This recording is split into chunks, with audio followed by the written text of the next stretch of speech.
The only reason you've made these successful inroads is because your enemies are so stupid that you can conquer them. And anytime you've tried to conquer the technologically advanced West, you can only do it via immigration because you cannot collectivize to spare yourselves from the very nuclear war you're currently terrified of because your people groups are too stupid. Andrew Wilson absolutely destroys this Muslim guy who is basically defending the idea of Islam where they are marrying their own family members.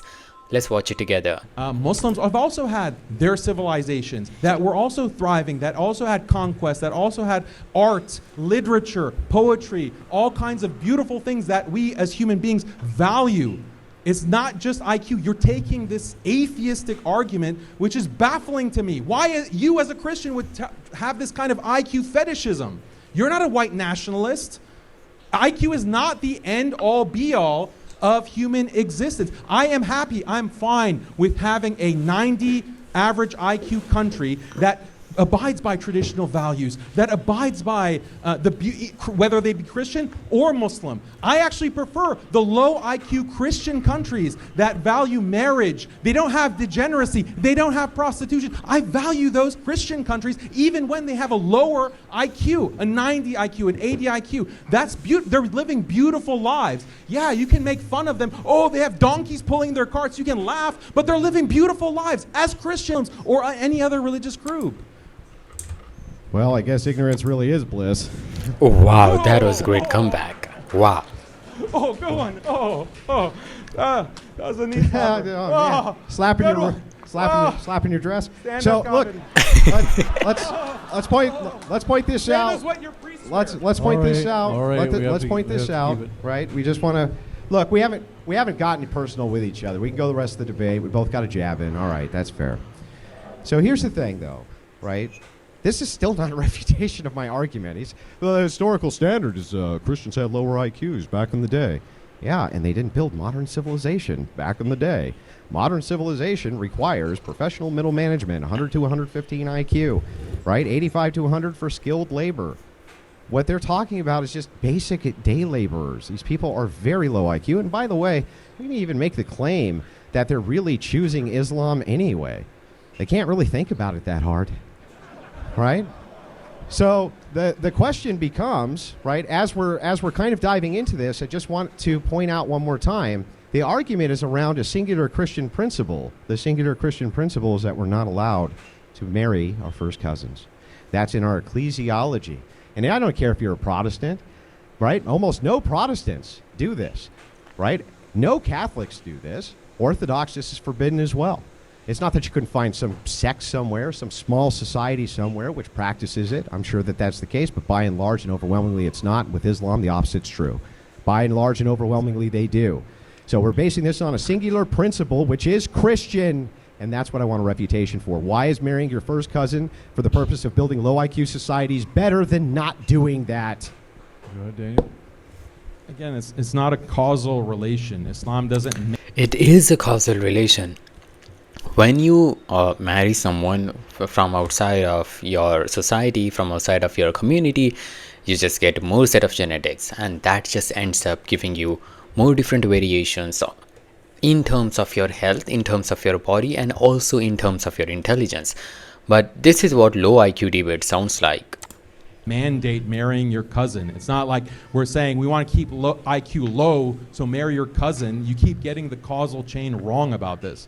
The second point that I want you to address is that when we look at IQ... I mean, they do want to have a low IQ in their society so that people will keep following Islam. People will not follow Islam if they are high IQ in a society. At least a lot of the people who who are born into this religion will end up leaving this, but they will not live if they are low IQ people. Increasing, that is associated with more atheism. It is directly correlated with higher levels of atheism. The higher the IQ goes, the more people become atheists. That's because when people have higher IQs, they don't believe any bull as BS that other religions are telling them. And even if that is not BS, they still want reasoning behind that if they have high IQ. If there is no reasoning, they end up becoming an atheist. And I think it's way better than blindly following your religion. Even if you understand your religion with a reasoning and then you follow it, then being a high IQ person is actually a good thing. This is a bad thing. I would assume that Christians would agree more atheism is a bad thing.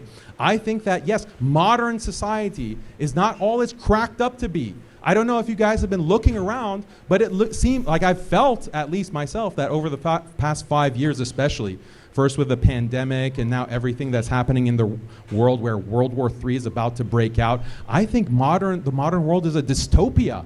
I am waiting for, nuclear holocaust to destroy us all. I don't believe in this absolute value of modern society, and therefore I don't agree with your premise that high IQ is something valuable in and of itself. There are many things to point out being wrong or bad with high IQ. Again, I prefer to turn the clock back 200 years, where Christians had these traditional Christian societies. Muslims had traditional Muslim societies. Yeah, you didn't have a laptop, you didn't have internet, you didn't have cars, but guess what? You didn't have to worry about your wife having... Damn. I mean, if all the Muslims want to live in like 900 BC, I'm all for it. It's your choice. If you want to live like in 900 BC, go and live there. But let us live in the modern world. Like, is he serious? Like, this modern world is something because of which our mortality rate went down. Okay, most of the people would die on average at the age of 35, and now that the age where most of the people die has gone up. Why? Because of modern medicine, because of technology, because of high IQ. Being in college and sleeping with every frat boy in the university, and you don't even know her history because of feminism. You have like LGBT degeneracy. You have elderly who are being shipped off to old folks' homes because there's not a strong family unit to take care of our own elderly. Children are being shipped off to daycares because there's not a strong family, strong marriage, mom at home with traditional roles to take care of the children. I prefer the low IQ. I prefer the low technology society. We have to switch it over. Andrew, 90 seconds. Can I just point this out? That none of those degenerate things that he just pointed out, which I agree with him, are the cause of IQ. I think you're having the problem with the causal link, sir. Let's point this out. And this is really important to point out. One more time, he didn't contend with the argument. The argument is, how do you make a superior society which is better for society? And you know what? All you've done right now is just argue this. Literally. I'm Daniel Kikikachu, and I prefer a low IQ society. That's his argument. Now, look, I did not expect you to bite the bullet that you would have a preference for a low IQ society, and therefore we should continue to have sex with our family members to achieve said low IQ society. But over here on the Christian side, well, we're just not willing to do that. So here's what's really important here to remember as the argument structure goes on. Daniel is literally giving a prescription at this point. He's giving you an ought. We ought to have dumb fucking people. That is his ought. My ought is different. My ought is you being intelligent does not restrict you from Christianity or Christian ethics. And we look at the IQ differentials in Christian nations, and we can see firsthand that that is true. So the thing is these are not mutually exclusive claims. When he says higher IQ leads to secularism, I could just as easily say higher IQ leads to Christianity, because all the Christians are way higher IQ. So the thing is like, which of those moral values do you not prefer? Which of them? Which of these? The Christians don't want degeneracy. They're fighting against it as well. The only reason you've made these successful inroads is because your enemies are so stupid that you can conquer them. And anytime you've tried to conquer the technologically advanced West, you can only do it via immigration, because you cannot collectivize to spare yourselves from the very nuclear war you're currently terrified of, because your people groups are too stupid. Switch it over. Go ahead, Daniel. How much time do we have, James, for this? 90. To the back for this back and forth. We have until it's about 30. He's asking for time because his low IQ brain cannot really process lots of information in less time. So he needs to make sure that there is enough time for his low IQ brain to process information. And just to be clear, that I don't hate all the Muslims. Like any Muslim watching this, I love you guys, but I don't like your religion, which is the Islam. because it's less of a religion and more of a political ideology. And let me know what you guys think about this in the comment section below, but let's go ahead and watch the debate. Oh wow. Okay, that's good. 30 more minutes. So 30 more minutes of Andrew saying that Muslims are dumb. Okay, that's great.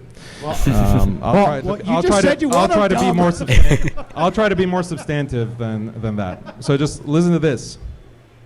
Okay, so let's get into we have enough time to actually get into the IQ science. So first of all, Andrew, I'm not sure if you know this, but IQ is more highly correlated with race than it is with cousin marriage. So race, if you want to make this kind of IQ supremacist argument, then it will quickly become racial.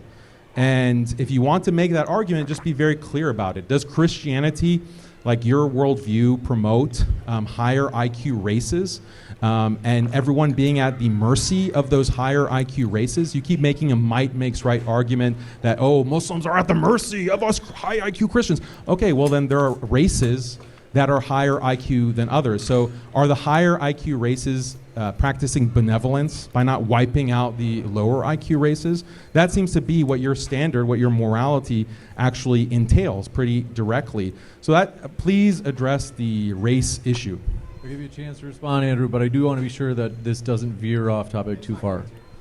Yeah, so I mean, that's really simple to address. It doesn't really matter. It doesn't really matter if that's a correlate. You know what else is a correlate? Fucking your first cousin. That's a correlate. That's a massive correlate for lowering IQ. It wouldn't matter if it was inherent, let's just say, for instance, that white people had higher IQs on average than the average Arab, right? Let's just say it for the sake of a hypothetical. It doesn't actually matter that much because we know one thing that's going to bring the IQ down. Fucking your first cousin. So the thing is, since that is the case, and it's objectively the case, right, I can still make the prescriptor that your societies would be a lot better off if you had 85 to 100 skilled laborers, 100 to 115 IQ professionals, at least in middle management. At least. And you said it yourself. Right now you're terrified of nuclear war. We are terrified of nuclear war all around the nation, right, all around Muslim nations. You're probably terrified of Zionists who are right in your own backyard. I get all of that, Daniel. But your people group aren't smart enough to defend themselves against these people. Christian nations are. We're smart enough to defend ourselves from people groups who want to wipe us out, like yours, right? So that's what's important here. The reason why you need to at least have an IQ that's above, I prefer lower IQ, 70 to 85, the reason you need that is because you need to be able to defend and protect yourself. You can't have these strong families he's talking about if you can't defend these strong families he's talking about. You can't have these great values that he's talking about if you can't defend your own people group because you're at the technological mercy of another people group simply because you won't restrict a single behavior. That sort of rigidity has destroyed these once great lands. He's right. They did have beautiful art. They did have beautiful culture. They had beautiful everything. And then Islam came along and allowed them to inbreed themselves into literal stupidity. So again, how do we not build these better cultures? I've refuted every argument you've had. All you do is make my argument for me. I mean, Andrew just absolutely destroyed this guy right on the face in front of the live audience. And you can see it directly on his face. Like, he doesn't know what to say and doesn't know what to answer. Like, you can see some kind of confidence in Andrew's eyes, but this guy is like, I shouldn't have done this debate, especially in front of the live audience. Now, let me know what you guys think about all of this situation in the comment section down below. I'm going to be bringing out more debates for you guys, and let me know what you guys think about all of this, and subscribe to my YouTube channel for more sanity. Thanks for watching this video. I'll meet you soon in the next one.